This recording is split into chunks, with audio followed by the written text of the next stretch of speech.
Femmes de toutes confessions religieuses se sont rassemblées pour prier en faveur de la paix. Une occasion de communion spirituelle et d'un soutien au FARDC ainsi qu'aux personnes déplacées. En unissant leurs voix et leurs efforts, elles envoient un message fort de solidarité et d'espoir pour un avenir pacifique. Le gouverneur de la province du Sud Kivu, Jean-Jacques Pouroussi, présent lors de cette prière, a exhorté les femmes à faire preuve de solidarité. Il a également souligné les avancées réalisées par les gouvernements provinciaux.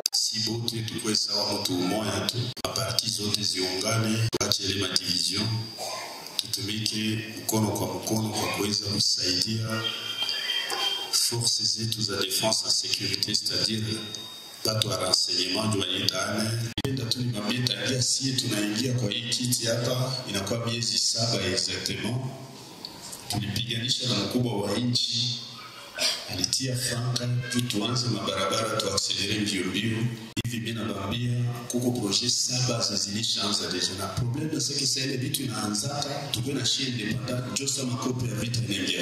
Thérèse Mema, la directrice du centre-là, a pris la parole pour exprimer les besoins urgents d'intensifier les soutiens envers les personnes déplacées. Le centre-là Bukavu, à travers le comité diocésain des femmes, CEDEF, qui représente les femmes catholiques dans l'archidiocèse de Bukavu, nous invitons encore toutes les confessions religieuses ici présentes, toutes les organisations nationales et internationales, à identifier avec nous toutes et tous les déplacés des conflits armés pour les soutenir dans nos structures. Nous voulons collecter des dons en nature et aussi en espèces pour les assister. C'est ce qui témoignera notre foi. Nos prières doivent s'accompagner des actions concrètes.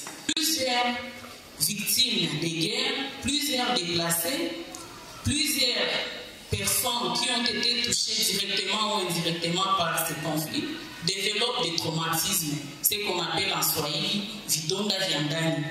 Et ces traumatismes, parfois nous les ignorons quand nous donnons notre assistance. Et donc, il est important que les gouverneurs ici présents, avec toutes les structures d'assistance aux personnes déplacées, de considérer la prise en charge psychologique et sociale comme un département qui doit être considéré dans les interventions humanitaires. L'engagement des femmes religieuses du Sud Kivu a été salué comme un signe d'espoir. Leur participation active à cet événement témoigne une volonté partagée de construire un avenir de paix.